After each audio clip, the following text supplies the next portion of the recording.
Well, it's the Jerusalem Stabile project is a bit of a strange project. It has some components that we don't have in any other project. And one of the obvious things is politics. And Calder was a very politically active person, but he had no particular association with Israel, except his mother was Jewish, which meant nothing to him. He didn't grow up with a kosher kitchen or anything.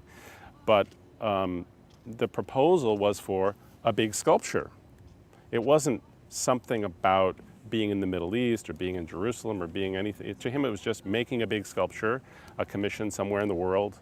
For my grandfather, it was a very interesting moment because when he made the model, which is aluminum and unpainted, which the Burmans agreed to and loved, and then Phil became very dedicated to this sculpture in such a way, beyond paying for the big sculpture, he realized that he could have one for himself.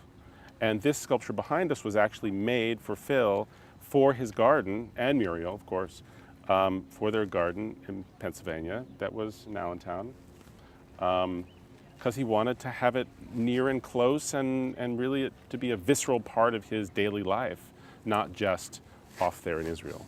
So this sculpture actually exists in 7 different metal sculptures. The original handmade one, then there's a refined maquette, and then a series of larger maquettes. The bigger one of those was made for wind tunnel testing. So you put it in a wind tunnel, blow a high velocity wind at it to see if it vibrated, and then he would redesign the gussets and the ribs and strengthen areas to make it not vibrate in some sort of torrential circumstance. And that really required his serious engineering skill, which, having been to engineering school, he was also not just a brilliant artist, but also an amazing engineer. Actually, Calder wasn't an amazing engineer. Really? He worked with amazing engineers and amazing welders. He didn't practice engineering and he didn't practice welding.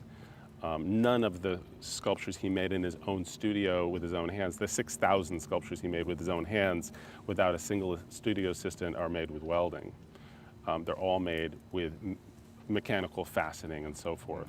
And he decided that he should work with welders who welded every day, and they'll make a much better job than he could do himself, and work with engineers. So the engineer would suggest an idea like this gusset, these triangular plates that go and insert between planes to give it rigidity. They would suggest a certain size, a certain dimension, whatever, and then he would go back and he would cut it in a form to give it an aesthetic appearance. So it was this collaboration between him and his engineers to give it the sensation of kind of a fullness, but also technically, rigidity and being sturdy. There's maybe some confusion about what is Calder's last sculpture, his last commission. And that, I guess, all depends on what your definition is.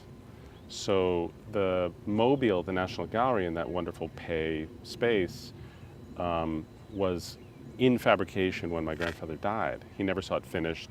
He didn't have a chance to sign it. So was that the last work?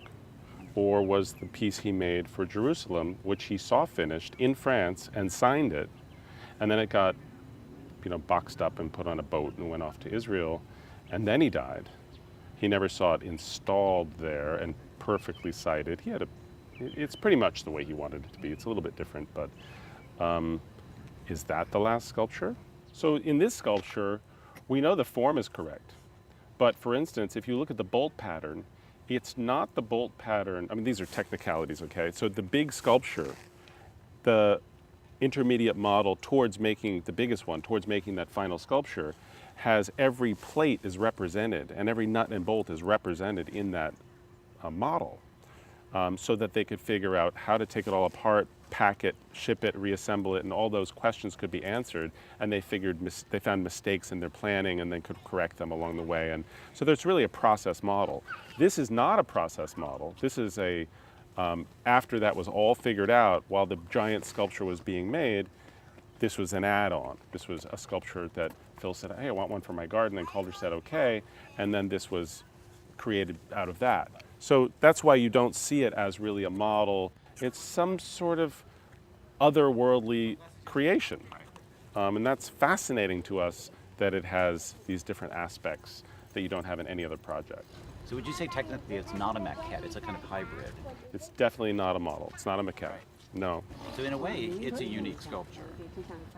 Well, Phil had this one and the one at UPenn are the same type of unique circumstance. They were not needed for the creation of the giant sculpture. They're not process models.